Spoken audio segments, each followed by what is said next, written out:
Hey everybody, it's Jane Johnston with the BriarHillGroup at REMAX Camosun. I'm here on He Said, She Said, They Said with... Hey everybody, it's Andrew Plank with LePage. How's it going? Great. Good week. Yes, very busy. I'm going to close the door because it sounds like there's some background noise. It's competing Zoom calls. All right. So, yes. How were you busy this week? I actually had not a very busy week. A couple listings going live, juggling buyers with varying interests. I thought I'd be writing offers today because it's offer day, but that actually didn't come about. But of course, I was prepping for it because you've got to be ready if your clients do say yes to this, especially if there's 3 or 4 people wanting to write offers at the same time. I have clients who would have been writing today, but the seller accepted a bully offer earlier, in the weekend. So that one came off the table. And then another buyer, we viewed a number of properties, found one that, seemed perfect, but unfortunately it just is a bit too much of a stretch for them. So they decided, Financially, you mean? Yes. So they decided not to compete on that one. And we're probably gonna have to talk about where that goes. Yeah. So How about you? You said you're not so busy, but these things go in waves, right? Like I'll be busy when my colleagues aren't and vice versa. And, who am I kidding? I was busy. You're always busy, Jane. You never stop. And, your social media is always got something going on. You're out for a hike. You're telling us where you've been and what you've done. And at the same time, you're, happily showing sold signs and, I signed 2 listings. Yeah, great. I've got a beautiful house coming up in Machosen. It's my neighbor's house, 3853 Graceland. Was listed before. We're going on at $997. And then I've got another listing coming up on Rockwood, which is an executive style home, which is beside a home you sold a few years ago. So this is a multi-level home. And it's really beautiful. They've just redone the kitchen, flooring, dining room, living room, yada, yada, yada. Really nice. Rockwood's by Royal Bay. Yeah. Okay. Does it have a master bedroom on the main floor? No, it does not. Okay. Sorry. Does it have any views? Probably not. No, it has a view of the forest and it has a local owl that visits. And it has street parties. Love it. Three parties a year? Street parties. Oh, street parties. Okay, yeah, great. So and now that brings the value up somewhat. It does, because if you're looking for a neighborhood, this is it. Sweet. Okay, well, that's great. I've got a couple of condos coming up, but I've got a condo coming up on View Street. It's around 1,100 square feet. So my northwest views. From this balcony. It's a 3rd floor property and $400,000. So it's a great price point. And then a 2-bed, 2-bath in Langford that is really quite clean, rentable building, newer building, and that's going at $469,000. So do they allow dogs? I will double check that. I have to dive. I'm still waiting on the strata documents. It's self-run. It's not self-managed, but it's a smaller management company, and I'm waiting. That's always a challenge, right? So you want to get the unit on the market quickly, but we have to have the strata docs and the bylaws up. And so it's hard to know what you're marketing without really being able to confirm all that stuff. And self-run stratas and some of the smaller stratas that aren't on some of the systems that we use that have repositories for those documents make it a little bit more delayed. That's okay. We'll get it. Okay, so we're going to do 2 things today. The first thing is we're going to be looking at our stats for the past week. Thank you for the thumbs up, by the way, whoever did that. And then we're going to be doing role playing of buyers and sellers, just how you perceive offers and how buyers perceive writing the offer. Okay, so let's just add this to the stream. Let me just see. Oh, I don't know why I can never get this. Okay. That looks good to me, actually, that last one. Go back one. This one? Nope. One. Oh, no. That one? Yeah, let's go with that. I mean, go ahead. People can hear me. They don't need to see me. We can see the whole stats now. Okay, new listings, 319. You can go through them. 319 new listings. 319 new listings, pending 279. So less selling than our listing. So again, we're sort of increasing that gap of active listings, which we'll talk about soon. Price decreases is 47. So again, we're seeing a lot of price decreases, a few price increases. I did notice someone had posted a property at 125,000. Accidentally, it should have been 1.25 million.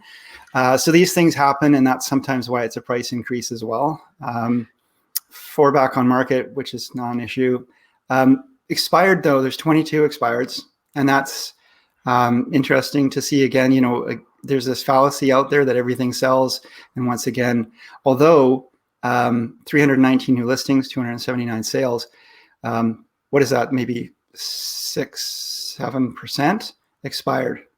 Sometimes though, when you expire, you're expiring to relist. So, and I noticed you jumped over the sold. So the reason why I jumped over is because that's old business. It's just finishing up.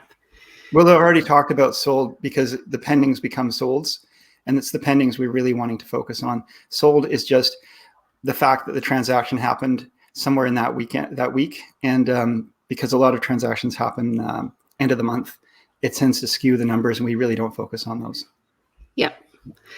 Okay, and then net unconditional sales. So we're at 532 this month, this year, compared to 457 last year. In the entire month last year, yeah. And we're only halfway through this month, so you can just see what kind of effects COVID had and where we're at versus that for sure. 716 new listings so far this month, where there was 1,095 last year, the same month. And Jane, you want to take active listings? Yeah, so we're at 1505 active listings compared to 2544 last year. So we were building up inventory last year during COVID, and that rapidly declined we saw during the summer and fall when we had record sales of 900 a month. So yeah. And we ended up down maybe around 1,200 active listings at one point. I don't know if we reached under that. I wasn't really watching that closely, busy, but at 1,505, we are definitely up, but we're nowhere near the 2,500 from last year. But again, that was because COVID was accruing new listings every month that weren't selling. Yep. I was explaining to somebody who was looking at a townhouse today why the pricing of sales last year isn't really comparable to this year. It's kind of like explaining how a pandemic affects real estate. What do you mean by pricing of sales? Well, because we're looking at stratas that we're selling last year, and the market was down specifically for condos. And right. So when we were trying to compare recent sales, I said, you can't really look at that because it was an anomaly. So just take that year out. We'll look at what's happened over the last few months. That really tells us what's going on. And right. And then we'll look what happened the year before. Yeah. And then you can't go back to 1920 and say, well, the house sold 1920 for this, so I want to offer, 1920 prices. I mean, that's extreme. But I do see people sometimes saying, well, in 2012, they paid, 500,000, and they're asking, 100, a million today. They're so greedy. And, they'll still be making money if they get 600. That's not how it works. Sorry? Let's talk about that. Yeah. Well, I mean, I was just asked recently about I looked at a property for some folks a few years ago, and they asked me to come up with a valuation. I did. They didn't end up working with me. They worked with someone else. They priced it at a price point that was beyond what I had suggested. It listed and did not sell. They just circled back to me to say, hey, we talked some time ago, curious what things are worth today. We're thinking, maybe can you do a quick look? I sent them the most recent sales in the building. And this is what we do, right, Jane? It's no point to looking 5 years into the past. Let's look at what most recently happened. And if we can, what's most closely, alike to the subject property that we're trying to evaluate. 2 sales in the building recently, very similar size, similar views, varying updates around the 600 mark plus or minus. And that's less than they had tried to list it for before. But that's what the sales are showing. And they were not too happy with my response. So they'll probably, again, not work with me. And that's okay. It's the number. It's the number. It's like, it's the facts, right? Like everybody thinks their house is a palace. Everybody thinks a house is their palace. Yes. And, you know, even me, I'm like, oh, my house is special. Okay. So let's just pretend you be the listing agent. I'll be the seller. Okay. So I'm the listing agent. You're the seller. We're talking about listing your home. Okay. Yeah. Thanks for coming today, Andrew.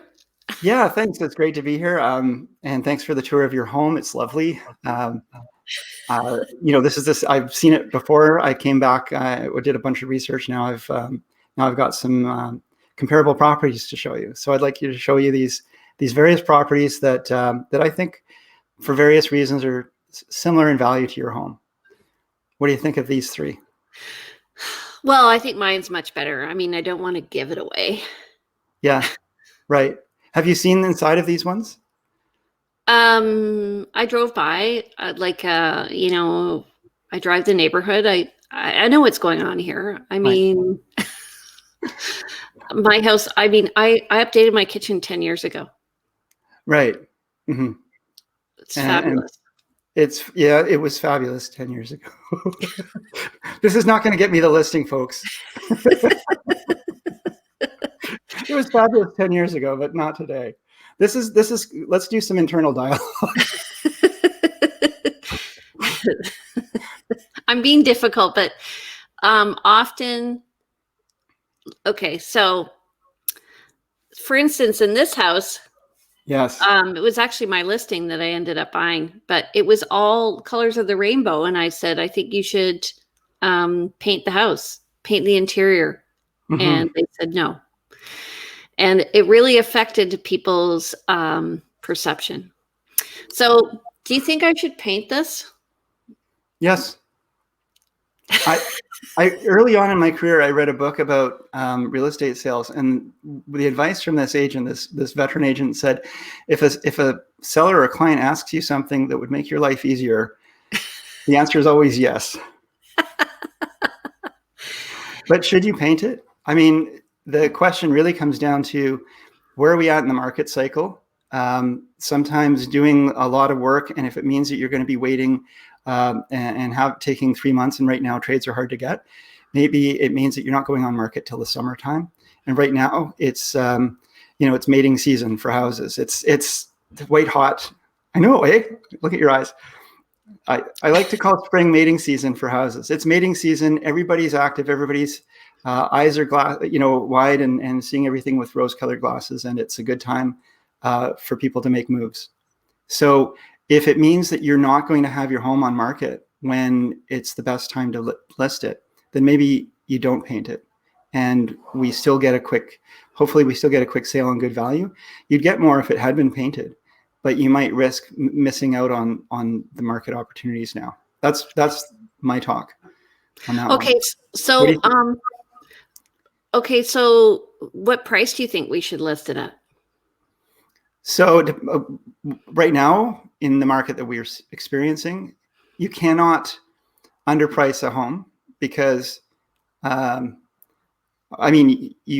can overprice a home, but underpricing a home isn't necessarily going to it's not going to cost you, because there's enough buyers out there that the value will be reached by the market will speak to you and give you what it's worth. So what I recommend my clients is, after reviewing the comparable properties, getting a sense of value. We don't want to have a whole bunch of nuisance showings, and it really depends on, are you, someone who's going to have a hard time getting out of the house? Is it a busy family? Are showings going to be really onerous, or are you someone who's almost never home, or is it a vacant property? But what we're going to do, what I'd recommend doing, is pricing it lower than the market is telling us by a small percentage. to bring in extra buyers, to bring in buyers who will want to buy it, but don't list it lower than you're actually willing to accept it. If you only get one person to the table, because there's no point. Yeah, there's no point to creating that frenzy where we've all seen. And I'm going to put my realtor hat back on and talk to Jane, the realtor, where we've seen people list a home that's worth $1 million for $700,000, and that's just a gong show, and it creates all kinds of unhappy expectancy in people who really can't ever afford it. But if you're listing a home that you're pretty sure is going to sell for $1 million for $950,000, I think that's a fair thing to do, if the seller is willing to take that. Well, I think my house, like the numbers are showing my house is worth 1.1 million, but I think I get more people through at $999. What do you think I should list it at? Well, first of all, you're the boss. I mean, we're going to talk about it. If you list it at $999, you're going to have a lot of showings. You're going to have a lot of people who may require CMHC financing looking at it and hoping they can get it for $1 million. Those people aren't going to be the ultimate buyers for it if it truly is worth 1.1. And we've seen the comparables, and we all can see that that is what it should be doing. So if you list it at that price, you'll have a lot of showings. Now, you certainly, if you do that, you'll probably want to not accept the first offer that comes your way. I mean, if you put your property out for market at $999 and somebody writes you an offer that first day for $999, what are you going to do? You seem to want more for it. So it sounds like we're lining up for multiple offers. If we're doing that, then we have a couple of different strategies we need to consider. One would be delayed offers. Our colleagues understand what that is. We're going to say we're going to list the property on, let's say, a Thursday, and we won't look at offers until a Monday or a Tuesday or some time period to give time for exposure to the market. Or, as Jane, you've been doing recently, list the property and just instruct sellers that you want any offers that do come in to be open for at least 24 hours to give the sellers a chance to review the offer, but also give other buyers a chance to view it at least on the first day. So what happens in an offer? Like, like I've been reading that the market's kind of tippy, like I've been hearing that there's changes coming in. So should we try for a quick closing in that case, or what should we do? So what's your concern is that the market's going to tip or invert? Yeah. And you're seeing some media frenzy around that? Yeah. And, I've been talking to colleagues and mortgage professionals, and from what we can determine, these changes that the government is proposing won't really have too much impact on the market, at least in the long term. Okay. So I don't know that it's a concern that you need to really worry too much about.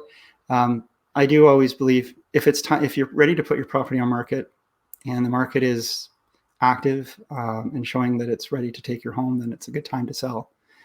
But if you're thinking about listing for less because of that, what are we talking about doing because you feel like the market might be tippy? I'm thinking listing like just go out and rent and like sell quickly and go out and rent. What do you think of that strategy? Oh, so we're talking about asking for a really quick closing because you're concerned that someone might make an offer. We've seen this in the past, where a market does collapse at some point. It happened last spring. Yeah, well, because of COVID, right? Yeah. So, but I did not hear of any examples. There may have been a few of properties that didn't close. We moved a lot of closings up. You moved them, but did any not close? Yeah. So the concern is that the market might change, and then that might mean that the sellers won't have the buyers who've agreed to buy your home in the interim between agreeing to buy it and having to come up with the money may not actually be able to do that. And the risk is really low. But if you want to, lower the risk, then certainly a quicker close is one way to do it. Another way to do it is to mitigate the risk is to ask for a higher deposit amount. And, that deposit goes towards the purchase price. If someone is putting down $10,000 and wants a 3-month close, that might be a little bit more risk than someone who will put down $100,000 and is willing to and needs a 3-month close. Okay, so let's switch roles. I'll be the realtor and you be the buyer. Okay. Okay. So, There's this great property out in Machosen that we just saw, and I'm kind of considering an offer. well, So let's make an offer. so I just want to take one step back. Sometimes people call me up and they go, Jane, I want to write an offer on this property. And you haven't even shown it, or? They haven't even seen it. Right. Okay. Okay. I'm like, okay. So that's a nice anecdote, but we're trying to, this is not confirming. Let's go and see it. Okay. So you like this property, Andrew. Yeah. What were the features of this property that you liked? Well, I've been looking for something with some yard for the kids to play. I'd like to have a master bedroom on the main floor because, my knees are not as good as they used to be. I really like that kitchen that was updated 10 years ago. I really love that style. Just the floor plan and location work for me. It just, it feels like home. And, of all the properties we've seen, this is the first one that really, really speaks to me. Well, so let's make it happen. I really want this house. How do we make sure that I get this house? Well, first of all, let's just look at resale value. I know you want master bedroom on the main, and it does have it, but it also has 25 steps up to the house. So, and with your poor knees, are you okay with that? Carrying your groceries 25 steps up? Well, I'll get knee replacement if I have to. I just love the house. I'm going to do it. Okay. So we're going to be going into a multiple offer situation. What do you mean? I called the realtor up and they're looking at offers on Friday at noon. And it looks like there's 3 other people offering with you. Why do I have to wait though, Jane? I mean, I want it now. I'm willing to pay good value. I mean, I want to get a building inspection, and of course I've got to get my financing worked out and all that. But I really want it. So this happened to me yesterday. Why are you laughing at me? Okay. First of all, let me introduce you to this fabulous mortgage broker, and she will walk you through the process of getting all your documents in order. And even if we don't get this property, I want you to continue your relationship with her, because then the next property we will be ready. But knowing that I've worked with you for a long time, you already yes, I'm already connected up with my mortgage broker. Okay, so we want to put our best foot forward. I do think we have a couple of days till Friday, so let's get a pre-inspection done right now, okay? And then you go in eyes wide open. And then let's also look at resale value when the market's not so hot. So this is on a busy road. And when the market's not so hot, it can mean sometimes you don't have great resale value. It depends on the street. Like Cook Street, it doesn't matter. But like Souk Road, I would say that's kind of a big knock in a slow market. Okay. But we're looking at a place on Rockwood. So what's that got to do with anything? It's not in Machosen, but anyway. Sure enough. Okay, Machosen Road. Okay. So that's okay because this is in a rural area. So I think it'll be okay. So let's get the pre-inspection done. That'll be about $550. Are you okay with that? Yeah, as long as I get the house. Okay, so there's 5 elements to the offer. The first one is going to be your deposit. That's actually one of the first numbers they look at. So you want to put in a hefty deposit right now, and we're going to put it into trust. It'll go in 2 days after they accept your offer. Is that all right? Sure. Yeah, I've got some money set aside for the purchase. So what happens if I don't end up buying it? Do I lose my deposit? No. Well, if it depends on how you offer. If you offer and it's conditional, then the deposit will go in after you've made the final decision. If you offer unconditionally, then you are committed and we're going to get you the house. So you're saying I'll have a contract and I'll be contractually obligated to buy it anyway. So the deposit goes to the seller. It doesn't go to the seller, it goes to the brokerage. But yes, if you do not complete, they will tie that money up. And in all likelihood, if you do not complete, that will be part of the damages. Right. Okay. All right. So the more deposit I put, like, I mean, I really don't want to, even though I could put it, my home is sold. That's why I'm going to be, financing a lot of this purchase is from the proceeds of the sale. I've got some cash for a deposit, but I don't want to tie it all up because I kind of want to buy a car in the next few weeks. I'm laughing because you do not want to buy a car in the next few weeks. Okay, so here's what we're going to do. I would say, like, really, you only have one chance to make a good first impression. So I want you to go in all guns firing. Pew, pew, pew, pew. And so a good deposit used to be about $10,000. A great deposit now can be as high as $100,000. Mm-hmm. So I would go in as high as you possibly can, and just keep in mind you have to have some money for your closing. It's going to go towards your down payment anyway.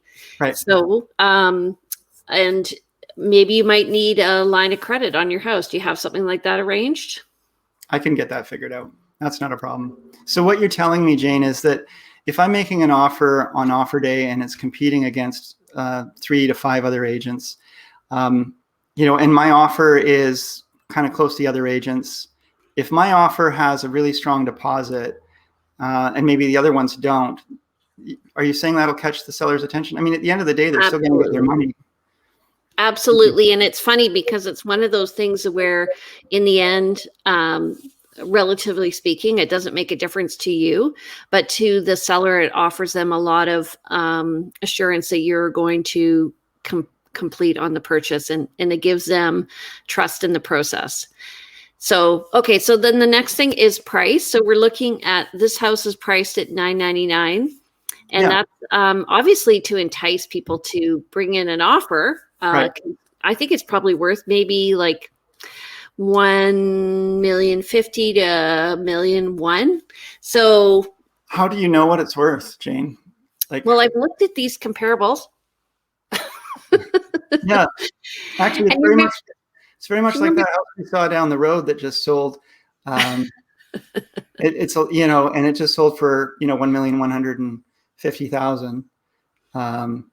So yeah, I guess that's probably a good way to assess value. Well, also, like, this piece of crap house just sold around the corner, and that one sold for $1,060,000. Right. And I figure, because really this is the only house on the market in this area, I think we have to go higher. If I could get it for $1,060,000, I'd be getting a great deal. Yeah. So maybe I should offer $1,075,000. Maybe it's like where I tell people to go in where you won't regret paying in 5 years. Like, looking at it the long term, if you are going to write an offer, do you want to go in knowing you didn't give it your best shot? Because we probably won't have a second chance. Yeah, my friend was telling me about the one that got away. Like, they made an offer and they kind of were trying to save a little bit of money. So they wrote an offer and didn't put their best foot forward. And then when they found out what it sold for, they said, I would have paid that. And they've been trying to find a better one ever since, and they still haven't found it. So I don't want that to happen to me. Okay. So I don't generally actually tell people what to offer on a property, but I will say make it an odd number. Right. So rather than going, if you want to go as high as 1.1, go 1.1250. 250, you mean? I've won offers on $250. Yeah. I'll sometimes add a 1 or 3. That's putting the realtor hat back on. That seems a little ridiculous, really, doesn't it? But no, because what'll happen is the agent will sit down with the seller, and they will make a matrix of price, deposit, dates. And we want to give them their dates because that makes that an easy decision. It's an objection that's overcome. And then terms and conditions. So I understand you may need an appraisal. And if you've had a chat with your broker, you can ask them, A, do you need a financing approval? And B, do you need an appraisal? So if you're over 20%, I can tell you do need an appraisal. We can make that a condition where it's subject to you getting an appraisal at or above the asking price, or we can do it as a term where they allow access for you to go through. Right. Okay. This all sounds very confusing, but I trust you. Well, what I'm going to do is I'll write up the offer and then we'll go through and we'll chit chat for we'll talk about it all. Yeah. And then afterwards, I'll give you a checklist of what to follow up on. How's that? Okay. Let me ask a question about pricing. So it's listed at $999 and we're figuring it's like, there's a comparable sale at 1.150. If I write 1.1, what are the chances of me winning out against others on that offer? And if I write 1.150, what are the chances? And if I write 1.2, what are the chances? What would you say the probability of my winning this one is? I'm looking.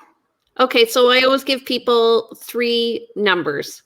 So this is the number that you're definitely like 50% chance of winning, which is probably your 1,050,000. And that's what everybody else is probably going to go in at. And I've had that happen. The other is we go like the 75% chance, which is probably the 1,075,000, and then the 95% chance, which is 1.1. So what I'm finding right now is it's the outliers that are winning, the people who are above everybody else. Does that happen all the time? I mean, I've heard stories of sellers like really liking a certain buyer because they wrote a nice letter, or they, there was something special about that buyer for some reason. Does that ever happen? Yes, it does. So we recommend that you write a nice letter about why you like the house and how you're going to use the house. And we talk about that your financing being ready. And then we also want to, my dog's here. We also want to just ensure that all the steps are in a row, you're comfortable with the process. So you go in, they are comfortable with working with you. So you want to be the best offer on the table. So that's what I write in terms of glowy language. It's actually saying, I've owned a house before, and I'm not concerned about, a building inspection finding some problems. Well, we're going to do a pre-inspection anyway, so that's hopefully we can just take that right off the table. And in terms of financing and all of that, I can talk about the background that I have, maybe in terms of the financial picture that I'm bringing with this offer.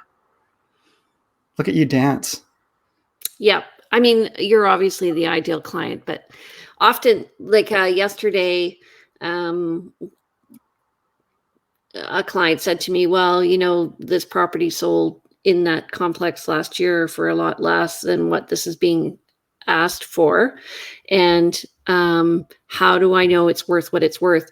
Well, the only way I can say that is to look at what's recently sold and price per square foot and outlook, location. And, really it's going to be in your gut. Like, what do you want to do over I always say 5 years, because I'm a big fan of buying and holding. So I'm going to restate something you said about that 5 years, because there's the same and different way of looking at that I, in terms of establishing value for a home, we can look at comparable sales. That's all looking to the past. And our clients are always asking the question like, well, what about the present? What's actually happening right now? And how do I know that something hasn't changed? The only really way to know is to go 5 years into the future and look into the past. And that's the only real way to know, whether you made a great decision or not. But historically, if you go 5 years in the future from any point, almost any point where if you had purchased a home, you're going to probably be better off in a position, better off than you were at that time. And so if you're paying a little more or a little less, than the market is showing at the time of the market, within the market that you're in, you're probably going to be okay. And this is maybe the problem with what's going on in our market right now. Everyone does seem to be pushing the envelope a little further and a little further. But what we found in the past, and I'm wearing again my realtor hat, but what we found is that prices don't usually, collapse. They go up meteoric rise when we see a market like we're seeing, and then they tend to kind of plateau as all those outlier buyers stop being outliers, and this is now the equilibrium. And we'll sit there for a while, and then eventually, different economic forces will happen and inflation and so forth, and then values start to go up again. But we don't tend to see, it's very uncommon that we see someone, buy a home and really, really overstate the value. I mean, it does happen. People come here from Vancouver. They say, I don't want to look too hard, and I just want this house, and it's perfect for me. And I sold my house for $3 million in Vancouver. This house is $1.2 million. I don't mind paying 1.4 just to get it and be done with it, because it still leaves me a whole bunch of cash in my pocket for retirement. Well, I find it depends on where people are in the process. So if they're just starting to get into the market at the beginning, they're like, they don't realize the value of what they're looking at. Mm-hmm. It's only after they've seen like 5 or 6 houses are lost on 14 or 15 offers or mm-hmm. whatever. And what I say is that's the whole reason why I'm here, is because I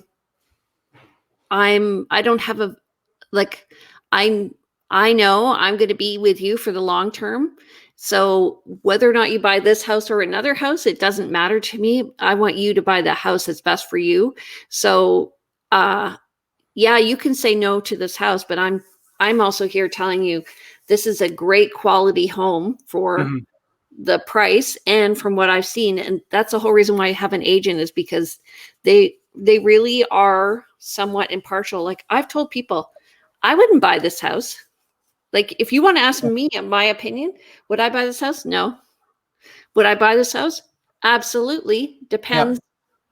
Yeah. And they go, why? And I tell them, and they go, oh, okay.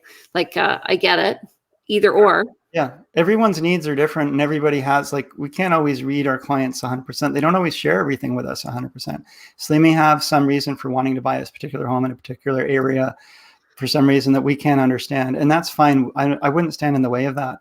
But I'll definitely tell them, here are the reasons why this property may not be a good resale. This property may be a lot of upkeep. This property may be, these are the risks of buying this property. And I tell them, some of this is selfish. I want a client for life. I want you to call me up in 5 or 10 years or whatever it is when you say, hey, it's time, I've outgrown this home. It's time for a move.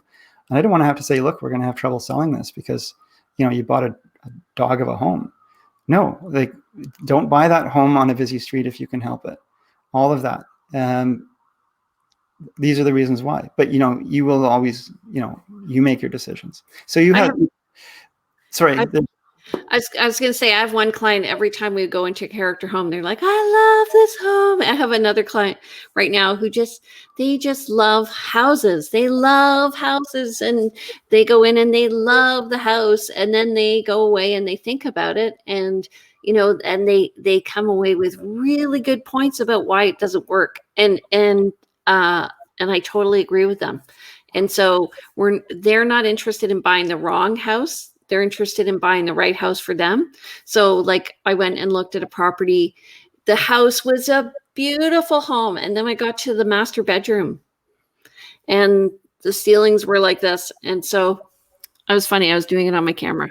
And was this recently? Because I think I just saw the same home. Is it in James Bay? Sorry, is it in Fairfield? Yeah. Yeah, I saw the same home. On my camera, and I'm like, bonk. I don't. Yeah. Yeah. This goes to a side conversation, but if you're ever going to do renovations in a home, maybe talk to your realtor first about some of the things that could be value adds or value diminishing. And because when you design a home for yourself, when you do the reno, and not take resale value in mind, you could be diminishing things. It's a beautiful home. It's beautifully finished, and it has no master bedroom. Someone's going to spend, this is a $2 million home. Someone's going to spend all that money and not have a master bedroom suite. It's going to be difficult. Well, they should have put the master bedroom on the main floor. Yep. Agreed. Yeah. And the ensuite bathroom where that closet was.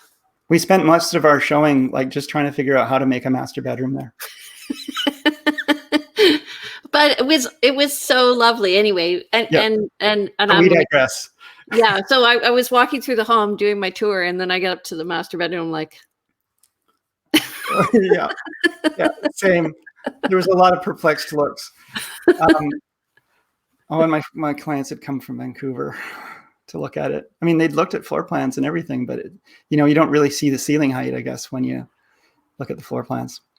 Anyway, so 5 elements of an offer. Where are we at? We've been through price and deposit. I've got sold, and dates are, it's closing in July. So I'm not going to have my money till July. These sellers look like they're looking for money in June. What are we going to do? Well, we could try and arrange for your sale to go through earlier, so we can dovetail the dates. So you could talk to the agent about that. Okay. Yeah. So we have a few days, so we can do an amendment to see and just propose it and see if they would do it. There is a risk of doing that because we're opening up the contract, but they did say they wanted to move in earlier. Okay. So maybe we would sort of set something up where they would sign it, the proposed amendment, and then we would have it ready. And then if we get my offer accepted on the new place, then we would sign the change of dates and everything lines up. Okay. Yeah. I can see that. Or maybe I could talk to my wonderful mortgage broker, and get a line of credit. Or they can maybe bridge me. Yeah, that's expensive. I would try and go with option 1 if we could. Option 2, you just have to, like, now that we have an unconditional offer on your property, likely you will be able to get bridge financing. And sometimes people just need it for a couple of days, and we can do that. I just recently sold a condo, and they were concerned about that. We were able to dovetail the dates and everything. Excellent. Worked out great. Okay. So, I mean, the thing is, if I can't actually change the dates and we have to go July and they're asking for June, and in my offers and, in the field with all these other offers, does that mean I'd have to maybe, if I offered maybe a little more money, do you think it would overcome the problem with the dates? Yeah. Okay. Yeah. Okay. I mean, often people, here's the thing, is when people are making a decision, anything that makes them hesitate usually stops the decision. So I would say you're really trying to give them what they want to accept you, because there are going to be other people who are going to offer them what they want in terms of dates. We want them saying yes as many times as possible and not have them hesitate, not give them any pause.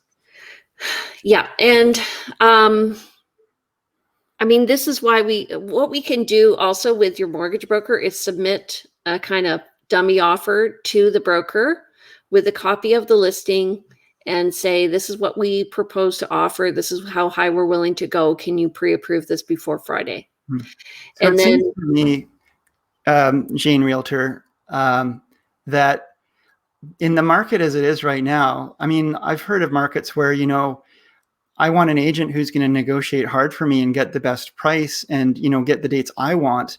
And, I don't want to have to put 100,000 of my money up and all of that. So why is it that it sounds like we just are, turning our belly up and saying, what can you take from me when we make an offer these days? Why is that? Because the power is in the seller's hands right now. And there are properties. So for instance, let's say you don't want to do that. So what we can do is just wait. Right. And then if they don't get any offers, then you put together an offer that works for you. What are the chances they won't get offers though? It's happened. I mean, we're actually doing that today. We're waiting to see if an offer goes through because we can't go higher than the list price. And so we're just going to wait. And then if no other offers come in, we'll come in slightly, more competitively. Why wouldn't you rate that offer now? Because we don't want to push. If there is another offer, it'll just push up the accepted offer price, and we can't go higher anyway. So we're really just contributing to the madness. Interesting. I have been so putting my realtor hat back on, this is on a higher price point property, but I've been on the, put out for offers, and all the offers came in under asking price. And, it's just kind of interesting where the market sort of does tell you what's going on. But if if someone had waited and then maybe competed later, there might have been another buyer in the works who's willing to pay full price and then compete against it, and you might lose out. So wearing my realtor hat, it's kind of one of those things where, like, yes, you might help push the price up, and yes, it might be a waste of time, but if the property is really indicating or showing that it's kind of overpriced, it might still be worth writing that offer on offer day just to be in the field.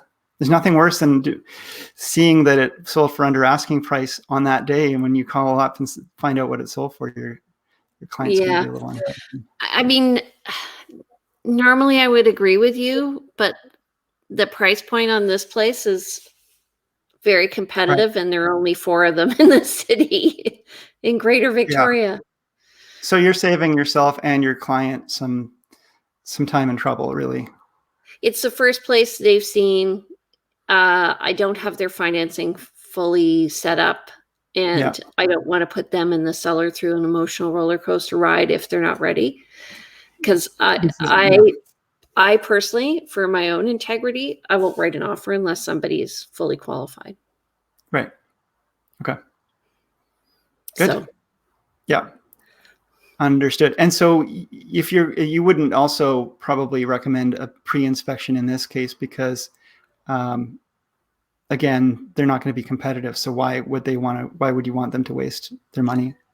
Well, and also the timeline isn't, so I think one mistake people make is having offers accepted too soon after list date, and buyers can't do their due diligence. So that's not the case in this situation, but we only saw it yesterday, so we don't even have the time.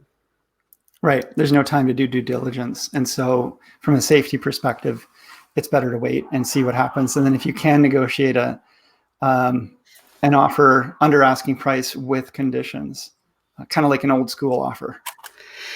Yeah. And I would say, like, here's the thing that I find is if somebody is trying to save face when they're writing an offer, or like they want to get a deal, it's the wrong market. If somebody wants to do their due diligence and do a lot of in-depth work right now and research, then it's better that you're looking over the long term, because then you can go in and you instantly recognize that the property is worth the value that it's saying. And by all means, go in with an inspector. But sometimes this is not the market for people who are hesitant or unsure. Yeah.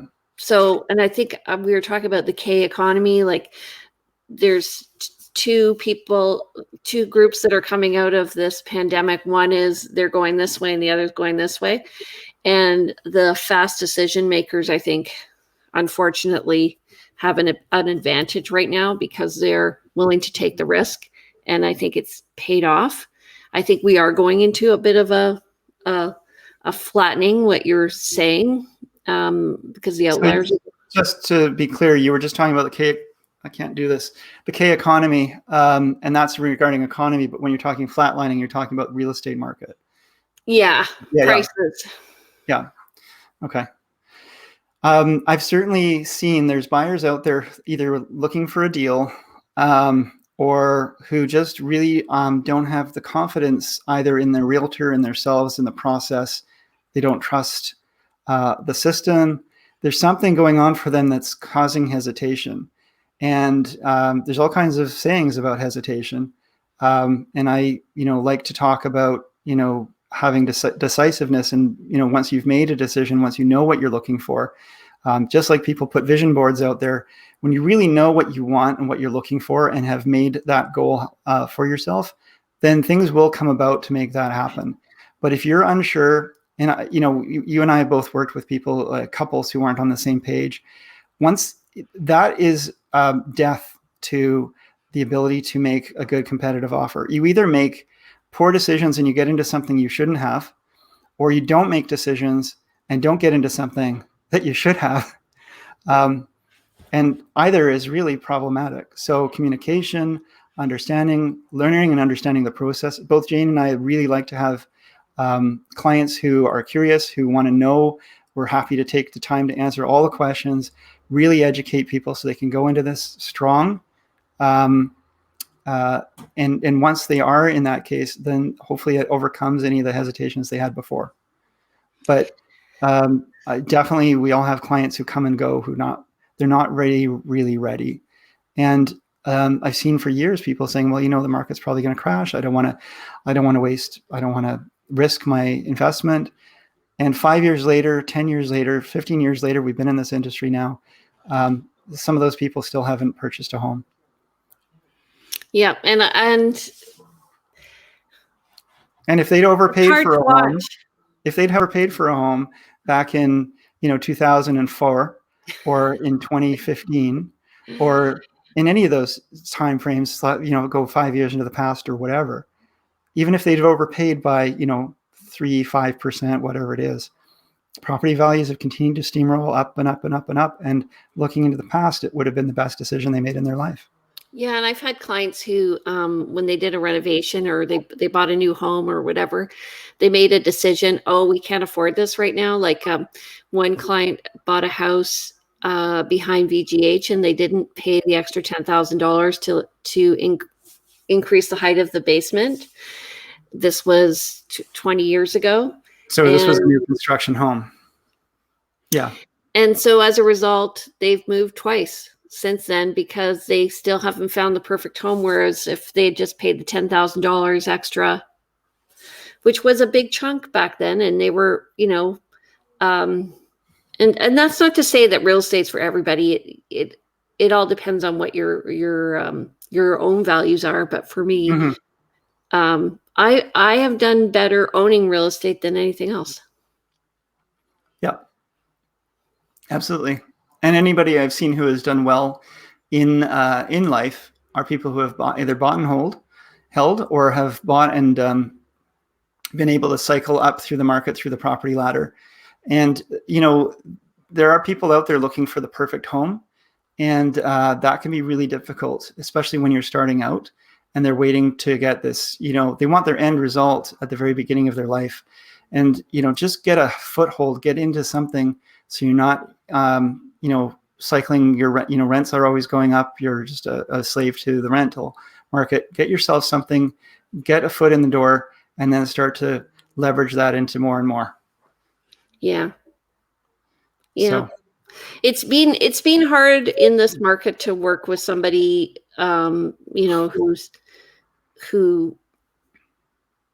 who's afraid. And all I can say is they're afraid of the debt, but then in the end, it's worth the risk, I think. Yeah. And that being said, though, fear is valid. Fear is, exactly. But it's important to understand, like, what is that fear and where is it coming from? Like, yeah. I've worked with people who have fear of making a bad decision, and it's not about, like, I find a lot of people who are very analytical and want to see all the numbers and so forth. They just have a fear of making a bad decision. It's when they find the right home, it works for them. But I'm also, I'm working with some folks who, very tight in terms of their economic ability, and being able to find the right home, and they need to find a home is key right now. And so there maybe have to make some decisions around that. They may have to make some compromises. But it's important not for that they don't actually overstep their ability as well, because it is a fine line. Yeah. Yeah. And I mean, nobody wants anybody to write an offer on a property that they don't want. Nobody wants anybody to feel pressured, which is exactly why I talk about the 3 levels of the offer, because really it's up to you to decide how much of a risk you want. You have to live with the decision. This is a market right now where the pressure is inherent in just the fact that the market conditions create pressure on a buyer to make fast decisions. If they want to actually be successful. If they don't want to have that pressure, they really probably shouldn't be in the market right now. And it just really is a personal decision. And it's just an understanding that, why waste your own time and energy and heartache if you're constantly coming in? We talked about the off. If you're writing an offer always at that 30% chance of winning, you're going to be writing a lot of offers before you win. And when we say 30%, it's probably more like 5% if you're coming in under. And sure, there's a chance the seller will take pity on you. Sure, there's a chance that something in your offer will catch their eye. There's a chance maybe nobody else comes to the table, but it's really, really low. And you could still be looking for a home a year from now, and property values have gone up by way more than they would have if you just made your higher offer. But you have to be able to afford it in the first place. Well, also, maybe they don't want to own, and that's okay too. Yeah, I mean, people sometimes think they should buy, but they really shouldn't. Anyway, did we finish our 5 elements? I don't think we did. Okay, we're running out of time here. Price, deposit, dates, terms, and conditions. Yes. So I want to make sure that there's a lot of junk on your property. I'm sorry, Jane, but it's and it's dirty. I want to, sorry. It's not, everyone. But I'd like to make sure that the seller cleans the house, has professional cleaners come in. I want that junk in the backyard removed, and those are 2 concerns of mine. So can we put those into the contract? We can try. In a normal market, I would say absolutely we put those in. But right now, let's just try and keep it simple. And you may inherit a wart with the property today because. So maybe I'll just offer a little less because of that, and then I'll just take on the cost. You can try that as well. I think.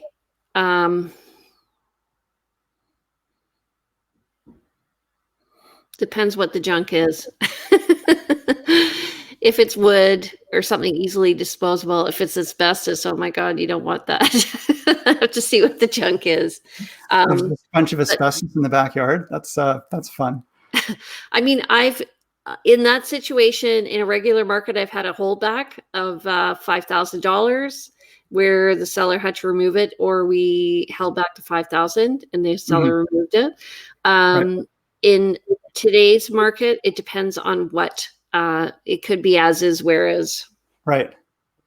So what are the standard kind of conditions that aren't going to, I mean, if I was writing an offer, I understand that making an unconditional offer, there's inherent risk in that, but also what does that mean to make it unconditional? What are the kind of the usual conditions that would cover me and protect me in a sort of the overall normal, usual umbrella for an offer? Usually we have financing, inspection, review of the title, review of the property disclosure, and then insurance. And I would say the most overlooked thing is insurance. Absolutely necessary if you're going to have a mortgage.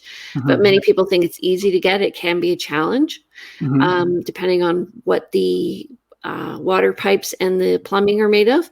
And then the financing, we're going in for pre-approval, so we should be okay for that, and maybe we can even get an appraisal beforehand.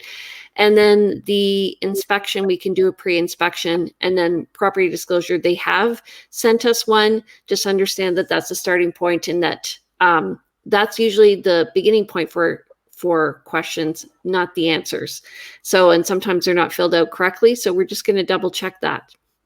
So so we can knock a few of those off. The title, we've had a preliminary look at it, and I'm seeing a covenant. I'll pull that, and we can have a review of that and just see if that's a problem.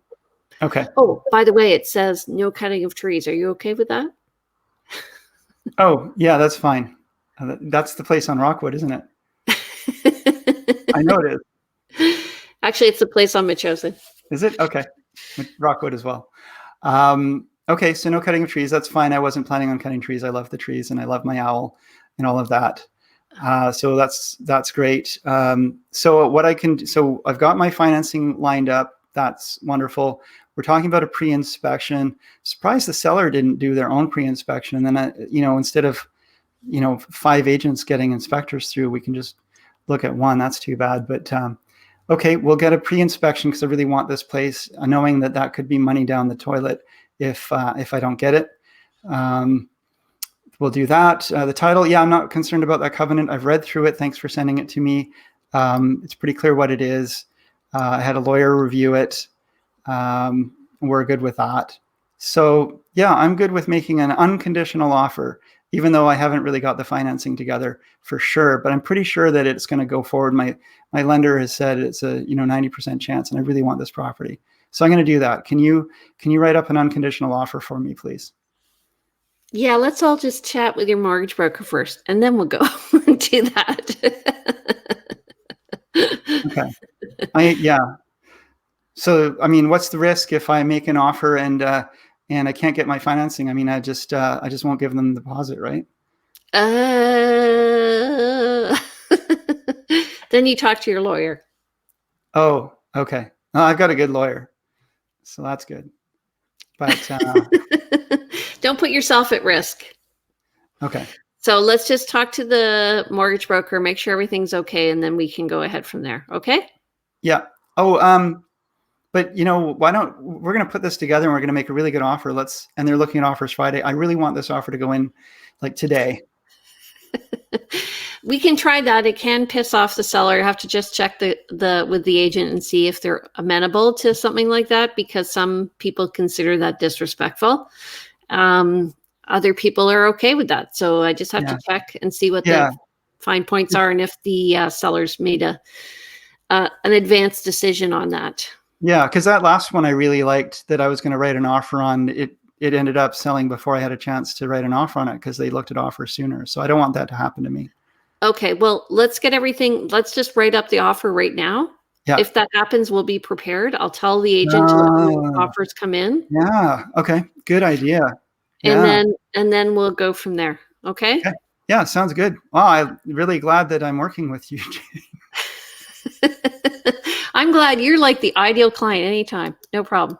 I'm sorry, you guys. This is kind of like Andrew is such a great client. I just want to say. Thank you. Thank you. Not really. Not in reality, actually. You don't ever want me as your client. I have lots of realtors. Realtors are the worst. They can make bad clients. Okay. I have to go get my jab. I already got mine just yesterday.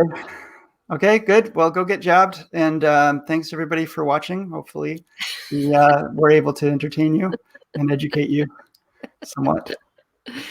Okay, so anything you want to talk about next week? Third week of the month.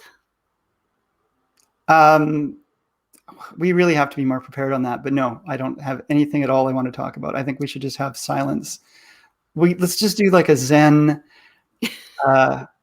intentional episode where we just sort of sit here and try to fix the real estate market through intention and positive thinking. Okay, well, if you guys want something, please tune in. Don't or want email that. us. Pardon? Yeah, or if you don't want that, then yes, please give us some suggestions. How do they get in touch with you, Andrew? Yeah, give me a call. I'm at 250-360-6106. You can email me info@andrewplank.com. That's info as in information at andrewplank.com. How about you, Jane? Jane Johnston. I'm with the BriarHillGroup at REMAX Camosun. You can reach me at 250-744-0775 or at BriarHillGroup@gmail.com. And you can check me out and all my videos at BriarHillGroup.com. And I also want to thank Carmen for watching. She told me she watches us every Monday. So thank you, Carmen. There you go. Hi, Carmen. All right. Thank you. See you next Monday. See you next Monday. Bye. Bye, everybody.